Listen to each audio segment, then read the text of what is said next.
ইমাম বুখারী রাহমাতুল্লাহ আলাইহি আসল নাম মুহাম্মদ ইবনে ইসমাইল ইবনে ইব্রাহিম ইবনে আল-বাগির মাগিরাত ইবনে আল-বারদিস বাতাল জুফি আল-বুখারী রাহমাতুল্লাহ আলাইহি। এই ইমাম বুখারী রাহমাতুল্লাহ আলাইহি মুহাম্মদ ইবনে ইসমাইল ছোট অবস্থায় তার বাবা মারা যান। মায়ের আঁচলে থেকে ইনি বড় হয়েছেন। কিন্তু এই যে বড় হলো, ছোট থেকেই মা, শুধু ছোট থেকে নয়, ইমাম বুখারী রাহমাতুল্লাহ আলাইহি যখন পেটে, তখন থেকেই মা আশা করেছেন আমার ছেলে যেন একজন হাক্কানি আলিম হয়। একবার জোরে সুবহানাল্লাহ বলেন। ইমাম বুখারীর মা তাহাজ্জুদের নামাজ কায়েম করতেন।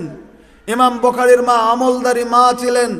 আজকে আমাদের মা বোন, আমার আগে যিনি ওয়াজ করলেন, আজকে আমাদের মা বোন বেডং, আজকে আমাদের মা বোন বেহায়া বেলজ্জামির ভিতরে মা বোন মজ্জিত হতে থাকছে। কিন্তু না, ইমাম বুখারীর মা উনি ছিলেন এমনরকম আল্লাহর ওলির মতো একটা মহিলা, যিনি তাহাজ্জুদের নামাজ ছেড়ে দিতেন না। পেটে থাকতে আশা করেছিলেন আল্লাহ আমাকে যে সন্তান দেবে, আমার সন্তান যেন পৃথিবীর তোমার বিশ্বনবী সাল্লাল্লাহু আলাইহি ওয়াসাল্লামের খিদমত করতে পারে, নবীর সুন্নতের তাবেদারি করতে পারে, তার জন্য হুকুম হাকামগুলি পৃথিবীতে কায়েম করার ব্যবস্থা করতে পারে। আল্লাহ তুমি আমার ছেলেকে এরকম একটা ছেলে দিও। যখন ছেলেটা জন্মগ্রহণ করলো, দেখলো হ্যাঁ ছেলে জন্মগ্রহণ করেছেন, ইমাম বুখারীর মা খুব খুশি হয়ে গেল। কিন্তু আল্লাহর কি ইশারা, ছোট্ট অবস্থাতেই ইমাম বুখারী রাহমাতুল্লাহ আলাইহির একটা অসুখ হলো। আপনারা জানেন, মুরব্বীরা বলতে পারবেন, আমাদের বয়সের যারা, তারা আমরা কিছু কিছু দেখেছি, আর আমাদের পরের প্রজন্ম যারা তারা এখনো দেখেনি। একটা রোগ ছিল মানুষের, এটা হলো এই যে গালের মধ্যে খুঁতি খুঁতি খুঁতি খুঁতি হতো, শরীরে খুঁতি খুঁতি হতো। এটাকে আপনারা কি বলছেন মুরব্বীরা? বসন্ত। এটা বসন্ত রোগ ছিল। এখন টিকা টিকা হওয়ার পরে বসন্ত রোগ নাই। এই বসন্ত রোগ ছিল। বসন্ত রোগ যেখানে উঠবে সেটা সঙ্গে সঙ্গে নষ্ট হয়ে যেত। ইমাম বুখারী রাহমাতুল্লাহ আলাইহি ছোট্ট অবস্থায় একদিন জ্বর হয়ে গেল, আর তিনি বসন্ত হয়ে গেল। ওই বসন্ত রোগটা তার চোখ দিয়ে ফুটে বের হলো। তার দুটো চোখ পৃথিবীর জমিনে একদম ফুটন্ত ফুটে যাইয়া, একদম ছোট্ট অবস্থায় তিনি যেমন অন্ধকারে যেমন নিমজ্জিত হয়ে যায়, চোখটা তার নষ্ট হয়ে যায়। ইমাম বুখারীর মা, কথা খুব খেয়াল করবেন, মুহাম্মদ ইবনে ইসমাইলের মা মনের ভিতরে আশা করেছেন আমার কলিজার টুকরা ছেলে পৃথিবীর জমিনে হাক্কানি আলিম হবে। কি হবে ভাই? কি আশা করছিলেন? একজন হাক্কানি আলিম হবে, দ্বীনের খিদমত করবে আমার ছেলে, নবীর অনুসরণ করবে আমার ছেলে, হাক্কানি একজন আলিম হবে আমার ছেলে। ওই ছেলেটা এবারও দুটো চোখ অন্ধ হয়ে যায়। কিতাব যদি দেখতে না পারে, কোরআন যদি পড়তে না পারে, হাদিস যদি পড়তে না পারে গো, আলিফ বা তাসা যদি শিখতে না পারে, আমার ছেলে কেমন করে পৃথিবীর জমিনে আলিম হবে? চিন্তায় ইমাম বুখারীর মা চিন্তামগ্ন হয়ে গেল। ওই যুগের বড় বড় ডাক্তার, ওই যুগের বড় বড় কবিরাজ, ওই যুগের বড় বড় চিকিৎসকের কাছে ওই ছোট্ট ছেলেটাকে নিয়ে ঘুরে ঘুরে ঘুরে ঘুরে ফেইলার।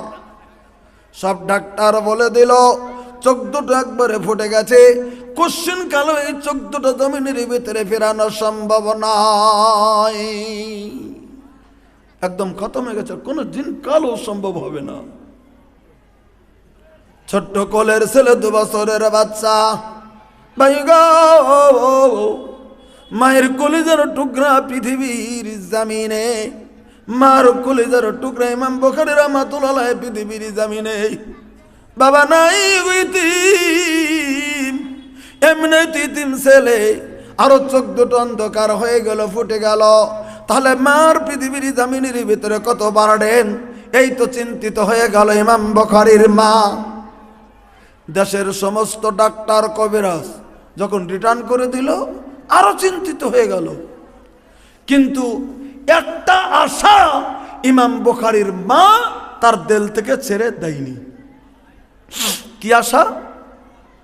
ইমাম বুখারীর মা শুনেছেন আল্লাহ রাব্বুল আলামিনের নবী বলেছেন, কথাটা খুব ভালো করে গুরুত্ব দিবেন। ইমাম বুখারীর মা শুনেছেন আল্লাহ রাব্বুল আলামিনের নবী বলেছেন, বলে কি, বলে ইয়ানজিলু তাবারাকা ওয়া তাআলা ইলাস সামাইদ দুনিয়া কুল্লা লাইলা হিনা ইয়াবকা মিন সুলুসাল লাইলিল আখির। হাদিসটা বুখারী। আল্লাহ রাব্বুল আলামিনের নবী বলেছেন, আমার সাহাবীরা শুনে নাও, এই পৃথিবীর জমিনে প্রত্যেকটা রাত্রি যখন পৃথিবীর জমিনের ভিতরে যখন এসে যায়, ওই প্রত্যেকটা রাত্রিকে গো তোমরা তিনটা ভাগে বিভক্ত করে নাও। একটা রাতকে যদি তিনটা ভাগে যদি বিভক্ত করেন, একটা হবে প্রথম রাত্রি, তার পাশে হবে মধ্যরাত্রি, তারপরে হবে শেষ রাত্রি। আল্লাহ রাব্বুল আলামিনের নবী বলেন, তিন ভাগ করার পরে যখন হিনা ইয়াবকা মিন সুলুসাল লাইলিল আখির, যখন শেষ অংশটা রাত্রির জমিনের ভিতরে যখন থেকে যাবে, তার মানে যখন শেষ রাত্রি যখন হয়ে যাবে, ওই মুহূর্তে অবশ্যই আল্লাহ রাব্বুল আলামিন আমাদের যিনি মহান সত্তা, তিনি তখন এই প্রথম আসমানে হাজির হয়ে যায়। একবার সুবহানাল্লাহ কোন। এটা প্রত্যেকটা রাত্রিতে, শুধু একটা রাত্রিতে নয়, শুধু শবে বরাত শবে কদরে নয়, সহিহ বুখারীর হাদিস আছে প্রত্যেকটা রাত্রিতে যখন শেষ রাত্রি হয় আল্লাহ তখন প্রথম আসমানে আসে। আল্লাহ কোথায় নাজিল হয় জোরে বলেন, কোথায়? আরে কথা জোরে কেন বলেন না? কোথায় নাজিল হয়? প্রথম আসমান। এই যে আসমান, এটা যেটা দেখতেছেন, হিনা ইয়াবকা মিন সুলুসাল, ইন্নাল্লাহ তাবারাকা ওয়া তাআলা ইয়ানজিলু ইলা সামাইদ দুনিয়া, প্রথম আসমান আল্লাহ তাআলা হাজির হয়, নাজিল হয়। আল্লাহ রাব্বুল আলামিন শেষ রাত্রিতে প্রথম আসমানে হাজির হওয়ার পরে আল্লাহ রাব্বুল আলামিন গোটা পৃথিবীর মানুষকে লক্ষ্য করে তিনটা বাক্য বলেন। জোরে বলেন, কয়টা? কয়টা বাক্য বলেন? তিনটা। প্রশ্ন যদি করেন কোন কোন বাক্য বলেন আল্লাহ, প্রথম বাক্যটা আল্লাহ রাব্বুল আলামিন বলেন, আলামিন মুস্তাগফিরিন ফাগফিরালা।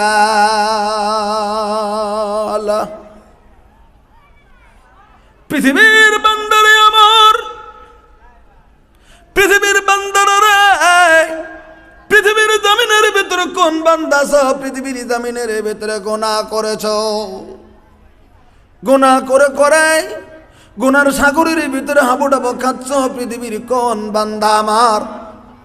পৃথিবীর জমিনের ভিতরে তুমি আছো, কোন বান্দা কি আছো তুমি দুরাকাত নামাজ পড়ার পরে আমার কাছে তুমি আজকের জমিনের ভিতরে তোমার জীবনের গুনাহ তুমি মাগফিরাত চাও? আলামিন মুস্তাগফিরিন। এই শেষ রাত্রিতে রে আমি আল্লাহ রাব্বুল আলামিন প্রথম আসমানের ভিতরে হাজির হয়ে গেছি, আমার কাছে জীবনের গুনাহ তুমি মাফ চাও গো। আমি আল্লাহ রাব্বুল আলামিন এই শেষ রাত্রিতে তোমার तमाम জীবনের গুনাহ আমি আল্লাহ রাব্বুল আলামিন মাফ করে দেব। নারে তাকবীর। কিন্তু শর্ত হলো শেষ রাত্রি। সবসময় আল্লাহ কবুল করেন, এটা খাস। শেষ রাত্রিতে আল্লাহ নিজে ডাকেন পৃথিবীর বান্দাদেরকে। নাম্বার 2, আল্লাহ রাব্বুল আলামিন বলেন, আলামিন মুস্তারদিকিন ফারজুকা। পৃথিবীর কোন বান্দা আছো আমার কাছে রিজিক চাওয়ালা, আমার কাছে রিজিক চাও। 2 দিন